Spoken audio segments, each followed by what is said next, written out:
बीरबल बहुत नेक दिल इंसान थे। वह सदैव दान करते रहते थे और इतना ही नहीं, बादशाह से मिलने वाले इनाम को भी ज्यादातर गरीबों और दीन दुखियों में बांट देते थे। परंतु इसके बावजूद भी उनके पास धन की कोई कमी न थी। दान देने के साथ साथ बीरबल इस बात से भी चौकन्ने रहते थे कि कपटी व्यक्ति उन्हें अपनी दीनता दिखाकर ठग न ले। ऐसे ही अकबर बादशाह ने दरबारियों के साथ मिलकर एक योजना बनाई कि देखें कि सच्चे दीन दुखियों की पहचान बीरबल को हो पाती है या नहीं। बादशाह ने अपने एक सैनिक को वेश बदलवाकर दीनहीन अवस्था में बीरबल के पास भेजा कि अगर वह आर्थिक सहायता के रूप में बीरबल से कुछ ले आएगा तो अकबर की ओर से उसे इनाम मिलेगा।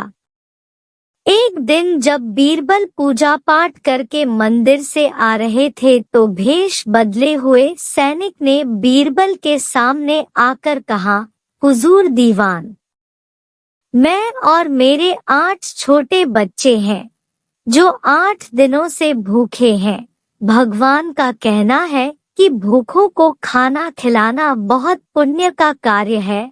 मुझे आशा है कि आप मुझे कुछ दान देकर अवश्य ही पुण्य कमाएंगे।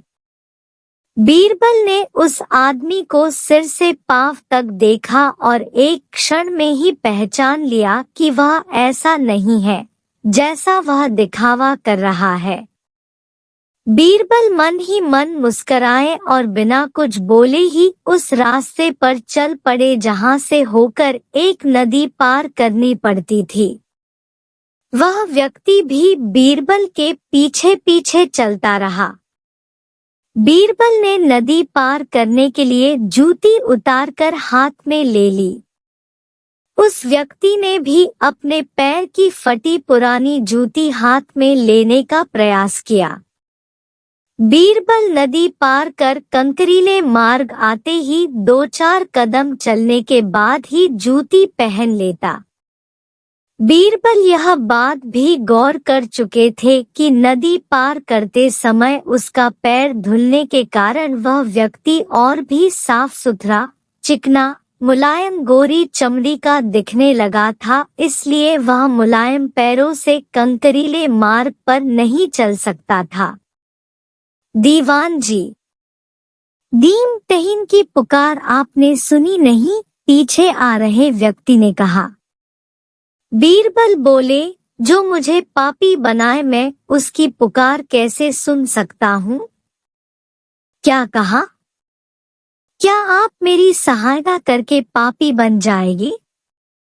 हाँ, वह इसलिए कि शास्त्रों में लिखा है कि बच्चे का जन्म होने से पहले ही भगवान उसके भोजन का प्रबंध करते हुए उसकी माँ के स्तनों में दूध दे देता है, उसके लिए भोजन की व्यवस्था भी कर देता है। यह भी कहा जाता है कि भगवान इंसान को भूखा उठाता है पर भूखा सुलाता नहीं है। इन सब बातों के बाद भी तुम अपने आप को 8 दिन से भूखा कह रहे हो। इन सब स्थितियों को देखते हुए यही समझना चाहिए कि भगवान तुमसे रुष्ट है और वह तुम्हें और तुम्हारे परिवार को भूखा रखना चाहते हैं, लेकिन मैं उसका सेवक हूँ। अगर मैं तुम्हारा पेट भर दूं तो ईश्वर मुझ पर रुष्ट होगा ही। मैं ईश्वर के विरुद्ध नहीं जा सकता, न बाबा ना। मैं तुम्हें भोजन नहीं करा सकता क्योंकि यह सब कोई पापी ही कर सकता है। बीरबल का यह जवाब सुनकर वह चला गया। उसने इस बात की बादशाह और दरबारियों को सूचना दी। बादशाह अब यह समझ गए कि बीरबल ने उसकी चालाकी पकड़ ली है। अगले दिन बादशाह ने बीरबल से पूछा, बीरबल, तुम्हारे धर्म कर्म की बड़ी चर्चा है पर तुमने कल एक भूखे को निराश ही लौटा दिया, क्यों? आलमपना। मैंने किसी भूखे को नहीं बल्कि एक ढोंगी को लौटा दिया था और मैं यह बात भी जान गया हूँ कि वह ढोंगी आपके कहने पर मुझे बेवकूफ बनाने आया था। अकबर ने कहा, बीरबल, तुमने कैसे जाना कि यह वाकई भूखा न होकर ढोंगी है? उसके पैरों और पैरों की चप्पल देखकर यह सच है कि उसने अच्छा भेष बनाया था, मगर उसके पैरों की चप्पल कीमती थी। बीरबल ने आगे कहा, माना कि चप्पल उसे भीख में मिल सकती थी, पर उसके कोमल मुलायम पैर तो भीख में नहीं मिले थे, इसलिए कंकड़ की गड़न सहन न कर सके। इतना कहकर बीरबल ने बताया कि किस प्रकार उसने उस मनुष्य की परीक्षा लेकर जान लिया कि उसे नंगे पैर चलने की भी आदत नहीं, वह दरिद्र नहीं बल्कि किसी अच्छे कुल का खाता कमाता पुरुष है। बादशाह बोले, क्यों न हो, वह मेरा खास सैनिक है।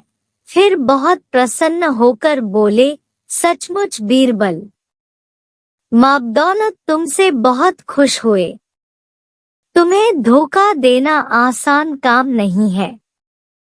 बादशाह के साथ साजिश में शामिल हुए सभी दरबारियों के चेहरे बुझ गए। बादशाह अकबर जंग में जाने की तैयारी कर रहे थे। फौज पूरी तरह तैयार थी। बादशाह भी अपने घोड़े पर सवार होकर आ गए। साथ में बीरबल भी था। बादशाह ने फौज को जंग के मैदान में कूच करने का निर्देश दिया। बादशाह आगे आगे थे, पीछे पीछे उनकी विशाल फौज चली आ रही थी। रास्ते में बादशाह को जिज्ञासा हुई और उन्होंने बीरबल से पूछा, क्या तुम बता सकते हो कि जंग में जीत किसकी होगी? हुजूर, इस सवाल का जवाब तो मैं जंग के बाद ही दूंगा, बीरबल ने कहा। कुछ देर बाद फौज जंग के मैदान में पहुंच गई। वहां पहुंचकर बीरबल ने कहा, हुजूर, अब मैं आपके सवाल का जवाब देता हूं और जवाब यह है कि जीत आपकी ही होगी। यह तुम अभी कैसे कह सकते हो, जबकि दुश्मन की फौज भी बहुत विशाल है? बादशाह ने शंका जाहिर की। हुजूर, दुश्मन हाथी पर सवार है और हाथी तो सूंड से मिट्टी अपने ऊपर ही फेंकता है तथा अपनी ही मस्ती में रहता है, जबकि आप घोड़े पर सवार है और घोड़ों को तो गाजी मर्द कहा जाता है। घोड़ा आपको कभी धोखा नहीं देगा, बीरबल ने कहा। उस जंग में जीत बादशाह अकबर की ही हुई।